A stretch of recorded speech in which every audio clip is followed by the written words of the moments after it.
Hi guys, I am Dr. Vinod Pankaj Misra and you are welcome in my YouTube channel Pankaj Institute of English. So dear friends, I am here with English speaking practice sentences.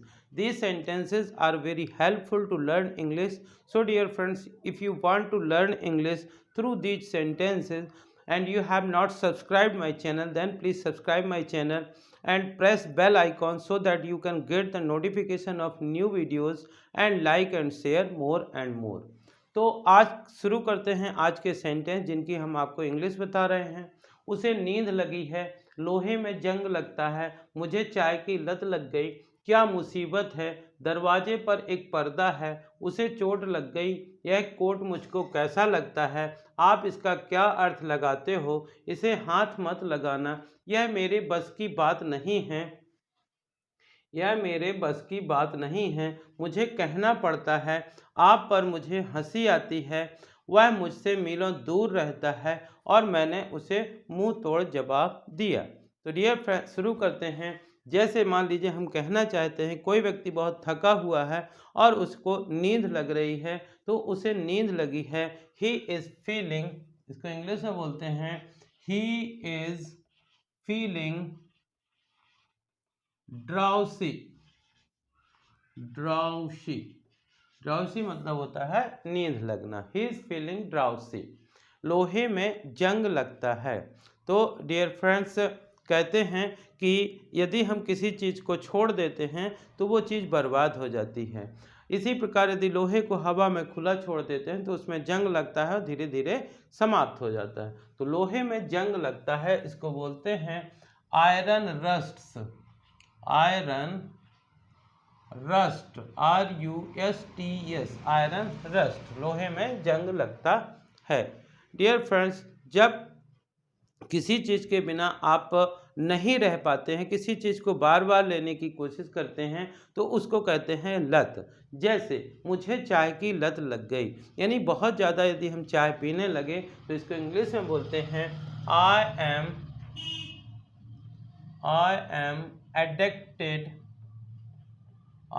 Addicted to tea, मुझे चाय की लत लग गई। Dear friends, जब कोई व्यक्ति आपके पास आकर के बार बार आपको परेशान करता है और जैसे ही वो आता है तो आपके मुंह से एक शब्द निकलता है, क्या मुसीबत है, तो इसको इंग्लिश में बोलते हैं what a problem.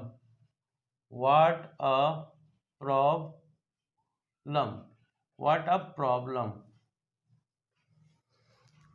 Next sentence लिखा हुआ है दरवाजे पर एक पर्दा है। जब भी कहीं पे कोई चीज़ पाई जाती है, कहीं पे रहती है, तो उसको बताने के लिए हम देयर का यूज करते हैं। जैसे मान लीजिए कहना है कि दरवाजे पर एक पर्दा है, तो इसको बोलेंगे there is a curtain, there is a curtain on the door, on the door, there is a curtain on the door. उसे चोट लग गई। उस जब कोई भी व्यक्ति किसी काम में लगा रहता है, घर का काम हो या बाहर का, और उसे चोट लग जाती है और हम कहना चाहते हैं कि उसे चोट लग गई, तो इसको इंग्लिश में बोलेंगे he has got hurt, he has got hurt. इस प्रकार से नेक्स्ट सेंटेंस, जब कोई भी आप नया कपड़ा पहनते हैं, कोई भी शर्ट पहनते हैं, कोट पहनते हैं और उसके बाद लोगों से पूछना चाहते हैं कि मैं इस कोट में कैसा लगता हूँ, यह कोट मुझको कैसा लगता है, तो इसको इंग्लिश में बोलेंगे how do I look, how do I look in this coat, in this coat, how do I look in this coat, मैं इस कोट में कैसा लगता हूँ या यह कोट मुझको कैसा लगता है। आप इसका क्या अर्थ लगाते हो। डियर फ्रेंड्स, जब कभी भी आप किसी को कोई बात बोलते हैं तो लोग अपने हिसाब से अर्थ लगाते हैं, ठीक है। कुछ लोग उसी का अच्छा अर्थ लगाते हैं, कुछ लोग उसका बुरा अर्थ लगाते हैं। तो आप इसका क्या अर्थ लगाते हैं, इसको इंग्लिश में बोलते हैं what do you interpret it, what do you interpret it. Interpret मतलब होता है अर्थ लगाना अपने हिसाब से, तो what do you interpret it. जब कभी कभार कोई चीज़ पैक रहती है और आप उसको खोलने की कोशिश करते हैं और जो पैक करवा के लाया होता है वो चाहता है कि नहीं खोलें, तो बोलते हैं इसे हाथ मत लगाना, इसे हाथ मत लगाना। इसको इंग्लिश में बोलेंगे don't touch it, don't touch it, इसे हाथ मत लगाना। डियर फ्रेंड्स, कुछ काम होते हैं जिनको आप कर लेते हैं, लेकिन कुछ काम ऐसे होते हैं जिनको आप नहीं कर पाते हैं और आपको कोई देता है तो आप बोलते हैं यह मेरी बस की बात नहीं है, यह मेरे बस की बात नहीं है। इसको इंग्लिश में बोलते हैं it is beyond, it is beyond to मी।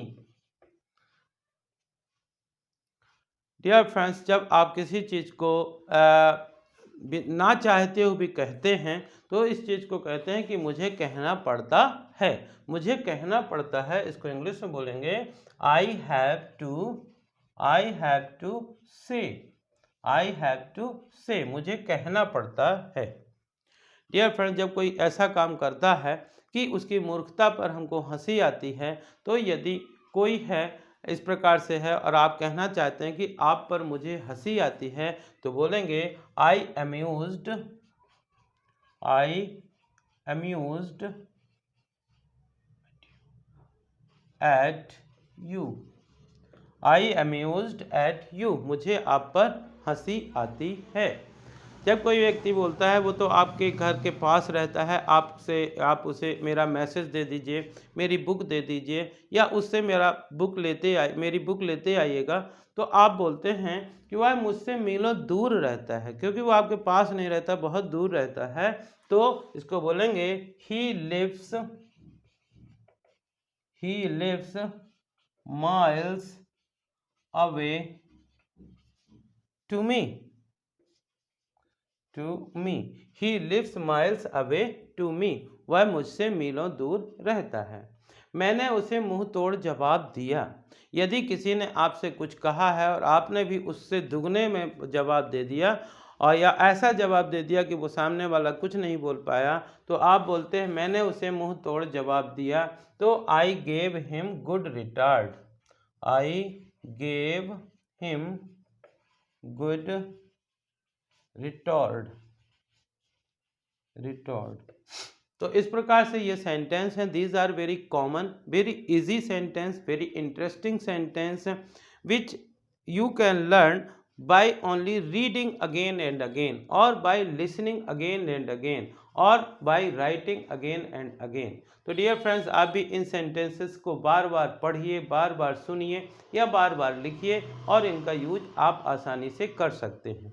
देखते हैं एक बार, उसे नींद लगी है, he is feeling drowsy, he is feeling drowsy, लोहे में जंग लगता है, आयरन रस्ट्स, मुझे चाय की लत लग गई, I am addicted to tea, I am addicted to tea, क्या मुसीबत है, व्हाट अ प्रॉब्लम, दरवाजे पर एक पर्दा है, there is a curtain on the door, there is a curtain on the door, उसे चोट लग गई, ही हैज़ गॉट हर्ट, यह कोट मुझको कैसा लगता है, how do I look in this coat, आप इसका क्या अर्थ लगाते हैं, what do you interpret it, इसे हाथ मत लगाना, डोंट टच इट, यह मेरे बस की बात नहीं है, it is beyond to me, मुझे कहना पड़ता है, आई हैव टू से, आप पर मुझे हंसी आती है, आई अम्यूज्ड एट यू, वह मुझसे मीलों दूर रहता है, he lives miles away to me, मैंने उसे मुंह तोड़ जवाब दिया, I gave him good retort. तो डियर फ्रेंड्स, आप इन सेंटेंसेस को पढ़ करके और इनका यूज आसानी से कर सकते हैं। आई होप कि आपको इस प्रकार के सेंटेंस पसंद आए होंगे। यदि पसंद आए हों तो इन्हें ज़्यादा से ज़्यादा लाइक करिए, शेयर करिए, और यदि आप चैनल के लिए नए हैं तो प्लीज़ इसे सब्सक्राइब करिए, बेल आइकॉन को प्रेस करिए ताकि इस प्रकार के वीडियो आप तक पहुँच सके। Thank you for watching.